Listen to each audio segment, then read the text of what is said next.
इस बार भी होली का त्योहार आते ही खाद्य सुरक्षा विभाग मिलावट माफिया के खिलाफ कार्रवाइयों में जुट गया है। जगह जगह छापेमार कार्रवाइयां की जा रही हैं। खाद्य उत्पादों के सैंपल लिए जा रहे हैं, लेकिन इनका असर कुछ नजर नहीं आ रहा है। भिंड जिले में भी बीते 10 सालों में दूध में मिलावट, नकली दूध और नकली घी, मावा तैयार करने का अवैध कारोबार फल फूल रहा है। ये जहर सिर्फ भिंड की जनता तक ही सीमित नहीं रहता है।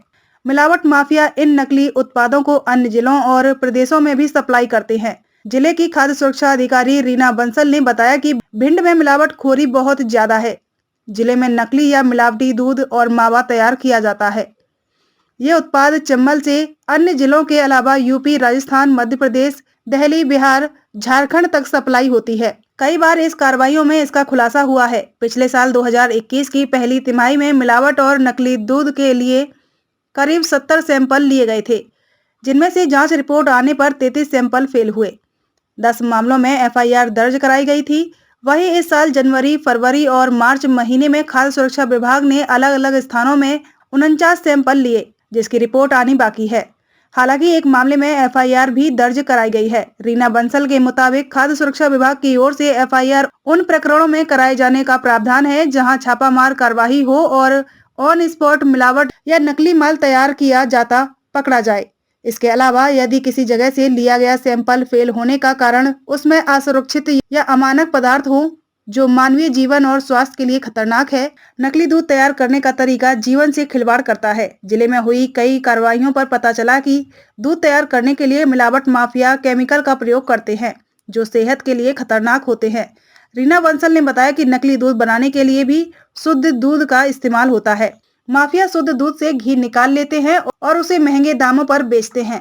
ऐसे में सिर्फ स्किम्ड मिल रह जाता है। इसे उसी स्तर का बनाने के लिए फैट की जरूरत होती है, जिसके लिए रिफाइंड ऑयल मिलाया जाता है, लेकिन यह स्किम्ड मिल्क के साथ घुलता नहीं है।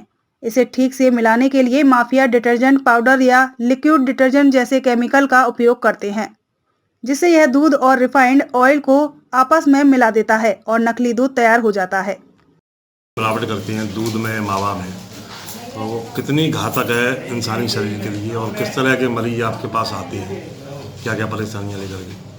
ऐसा प्रायः दूध या चिकनाई में मिलावट करने पर उसमें जो कृत्रिम पदार्थ मिलाए जाते हैं जो प्राकृतिक तौर पर नहीं बनते, वे निश्चित रूप से शरीर द्वारा डाइजेस्ट नहीं किए जाते और वो शरीर में तत्काल भी नुकसान करते हैं और लंबी अवधि में, लंबे समय तक यदि वो शरीर में रहें तो गंभीर बीमारियां भी इसकी वजह से बन सकती हैं। तात्कालिक रूप से तो जो नुकसान होता है वो तो आते ही हैं, लेकिन यदि वो केमिकल शरीर में लंबे समय तक रहे तो कई गंभीर बीमारियों का कारण बन सकता है। किस किस तरह पेट संबंध मरीज आते हैं इस तरह के आपके पास, क्या क्या प्रॉब्लम? प्रायः तात्कालिक तौर पर तो इनको खाने के बाद उल्टी, दस्त या पेट दर्द की शिकायत के मरीज शुरू के दिनों में आते हैं और कई बार इसकी वजह से एलर्जिक रिएक्शन और गंभीर बीमारियों के लक्षण का कारण ये बनता है। जब मिलावट माफिया है तो दूध में से जो क्रीम होती है वो निकाल लेते हैं, रिफाइंड मिलाते हैं। उसको रिफाइंड मिलाने के लिए जो गुजिया है उसमें सरफ वगैरह मिलाते हैं, एजी मिलाते हैं, तो वो कितने घातक होते हैं शरीर के लिए? वह एक तरह से विष का काम करते हैं, जहर है, और एक जहर जो काम करता है ये सब वो काम करने में सक्षम है। इन्हें आप बिल्कुल जहर माने और जहर के समान ही मान सकते हैं। तो लोग कैसे मिठाई खाने से बचें या उनको कैसे परखें कि खराब है उसको? जहाँ तक वो घर में बनी हुई चीज़ों का सेवन करें। घर में बनी चीज़ों को खाने से कम ये सुनिश्चित कर सकते हैं कि ये हमने बनाया है, भले देखने में सुंदर नहीं है, लेकिन ये बात की अपन गारंटी ले सकते हैं कि हमने घर में तैयार किया है और वह निश्चित रूप से अपन उपयोग कर सकते हैं और औरों को भी खिला सकते हैं।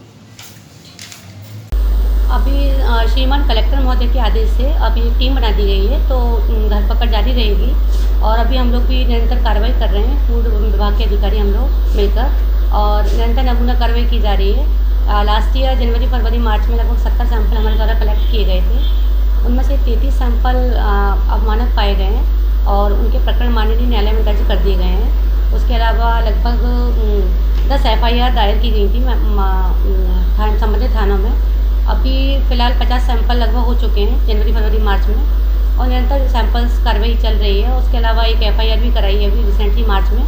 वो नकली दूध का व्यवसाय कर रहा था बंदा, उस पर FIR कराई है। प्रोसेस क्या रहता है?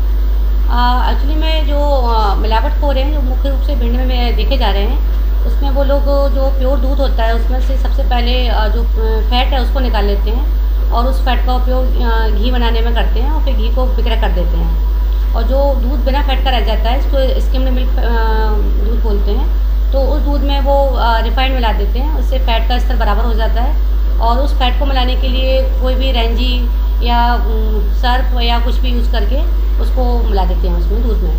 हमारे यहाँ जो सबसे ज़्यादा मिलावट होती है वो किस तरह की होती है? हमारे यहाँ सबसे ज़्यादा मिलावट एक तो दूध में रिफाइंड मिलाना और उसके अलावा मावा में भी रिफाइंड मिलाने की मिलावट होती है। पनीर का क्या स्टेटस है? पनीर यहाँ नहीं बनता है पनीर, और छोटे छोटे जो डेयरी वाले हैं वो दूध फाड़ के वो शुद्ध पनीर मिलता है लगभग। पनीर का कोई बड़ा व्यवसाय नहीं है यहाँ पर। लगभग इस साल कोई कार्रवाइयाँ हुई हैं? इस साल निरंतर कार्रवाई चल रही हैं। अभी 9/11/2020 से मिलावट से मुक्ति अभियान चल रहा है, वो निरंतर जारी है CM साहब के आदेश से। तो उसमें हमारे द्वारा लगभग 35 FIR कर दी गई हैं और लगभग 30 से 40 प्रकरण माननीय न्यायालय में दर्ज कर दिए गए हैं और निरंतर हम लोग कार्रवाई कर ही रहे हैं। एक तो बड़ी चीज़ देखने में आती है कि सैंपल होने के बाद उनकी रिपोर्ट आने में बहुत टाइम लग जाता है। इसके पीछे क्या कारण आपको लगते हैं? मध्य प्रदेश में इंस्पेक्टर्स तो बहुत ज़्यादा हैं और सैंपल्स भी मिलावट से मुक्ति अभियान के तहत बहुत अधिक से अधिक लिए जा रहे हैं, लेकिन लैब में थोड़े एनालिस्ट की कमी है, उसके चक्कर में थोड़ा नमूना की जो रिपोर्ट होती है उसमें विलम्ब हो जाता है।